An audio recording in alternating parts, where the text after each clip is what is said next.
Panoorin ang pagkakaisa ng Liberal Party, Magdalo Group, at Akbayan Party List sa pagtulak kay Risa Hontiveros para sa presidential election 2028. I am preparing very hard, working very hard para maging yung pipiliin nung hanay namin as the strongest possible candidate sa 2028.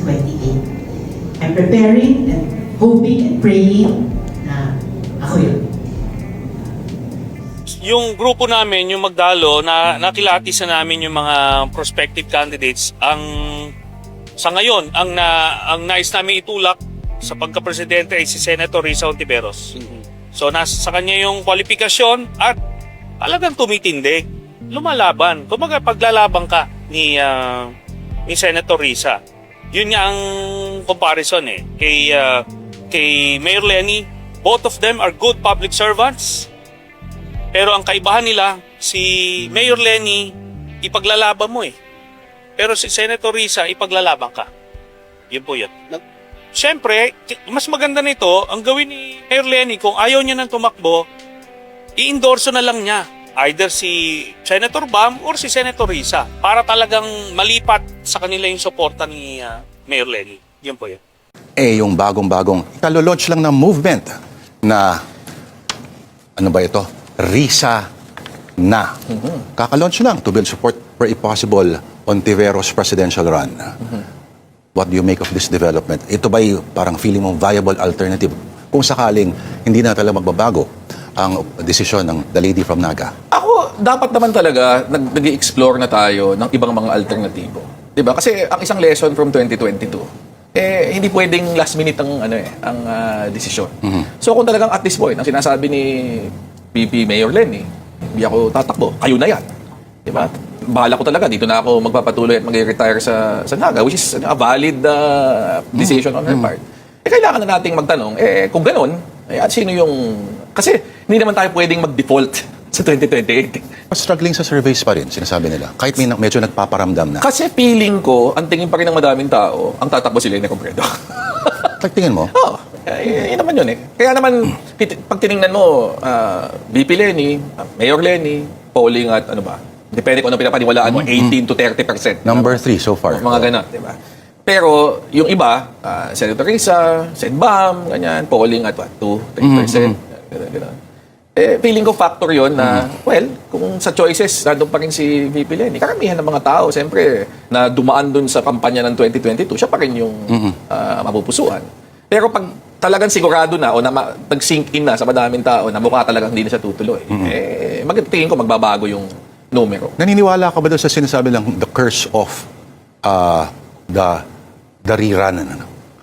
Lahat daw na mga hindi nagtagumpay sa isang presidential run, sa sunod nilang pagtakbo, mas hindi sila magtatagumpay at mas mababa pa ang makukuha nilang mga numbers. Raul Roco, Ping Lacson.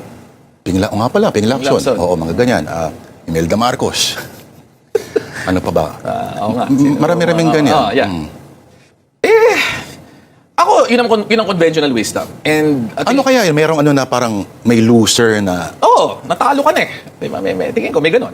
lupit naman ng mga tao. Although, that said, hindi naman, kumbaga, totoo yung isang rule na ganyan until somebody actually breaks it for the first time. Diba? Parang basketball lang yan Down 3-1 ka, talo ka na, pero once somebody does it, posible na. Diba? So ako, hindi siya dapat maging batayan dahil hindi tayo sigurado. Diba? Pero...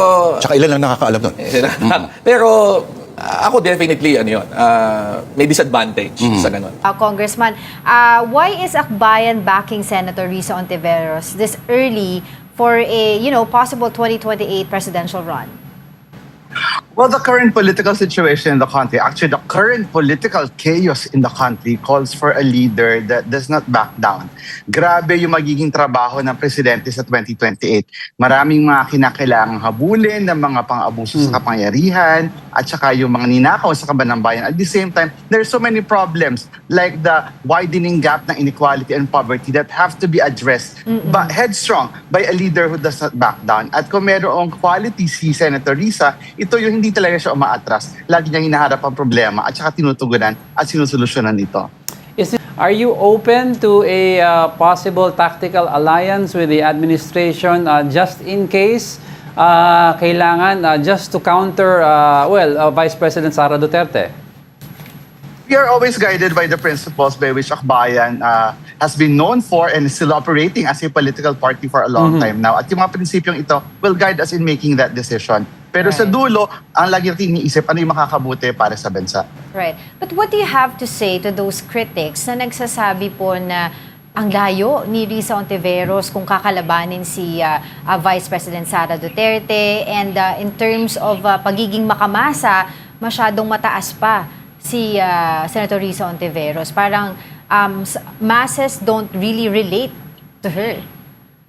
Well, I think it's just a matter of telling the story of Senator Risa Hontiveros. Kasi kung meron tayong mamabatas na may mahabang track record na talagang kinakalinga at niyayakap yung pangailangan ng mga kapatid natin na nasa laylayan, si Senator Risa Hontiveros yun. Mula nung siya ay nasa Kongreso hanggang siya nasa Senado, talagang inuuna niya yung pangailangan ng mga kapatid natin nasa laylayan o yung masa. Mula sa legislation niya for farmers, hanggang sa mga working mothers, hanggang sa mga manggagaba. Talaga, si Senator Risa ay isang leader para sa masa. Doon naman sa malayo sa survey, alam naman natin yung kwento rin ni VP Lenny when she ran for Vice President.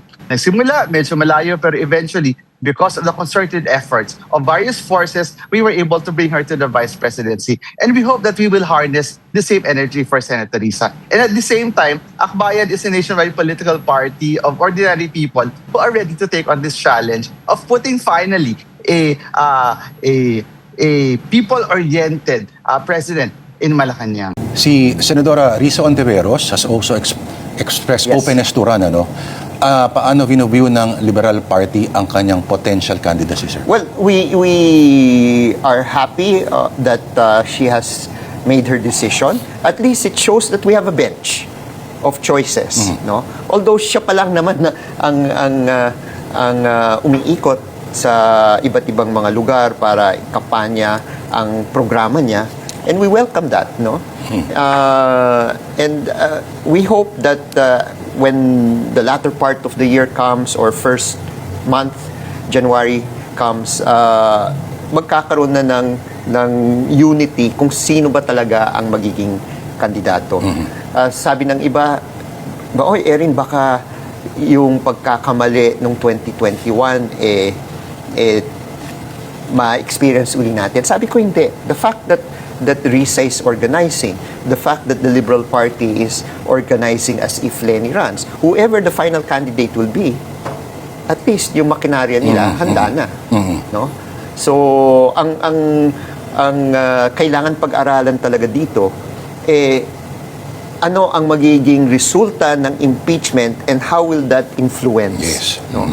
Kung sino yung tatakbo. So ngayon pa lang din, nade-decide na ang maging fate ng 2028. Magandang umaga po sa lahat ng conveners at members ng Risa na Movement. Una sa lahat, nais ko pong sabihin sa inyo na kaisa ninyo ako, hindi lang sa pagsapi ng Risa na Movement, kundi sa pag-pursue ng lahat ng objectives ng grupo, pati na rin ang inyong mga future activities. Nais ko pong sabihin na may dalawang mabigat na dahilan kung bakit napapanahon ang pagtatag ng samahan na kagaya ng Risa na Movement. Una, in light of what's happening ngayon sa Senado at itong upcoming impeachment at marami pang mga destabilization activities, kailangan natin magkaroon ng isang pinuno na siya ang gagabay doon sa iba't ibang grupo ng middle forces. Kailangan natin bantayan ang ating demokrasya dahil sa mga susunod na buwan, susubukan nilang gibain itong ating demokrasya. Ikalawa, itong samahan na itinatag natin, ito na ang magiging panimula ng preparasyon natin tungo sa 2028. Hindi po ito maaga. Kabaliktaran, ito po ay huli na. Ngayon po ang tamang panahon at ito na nga ang magandang panimula. Ngayon po ang tanong, bakit si Senator Risa? Si Risa Hontiveros ang napili nating maging pinuno ng ating samahan dahil siya ay kumakatawan ng mga katangian na nais natin sa isang pinuno ng ating bansa.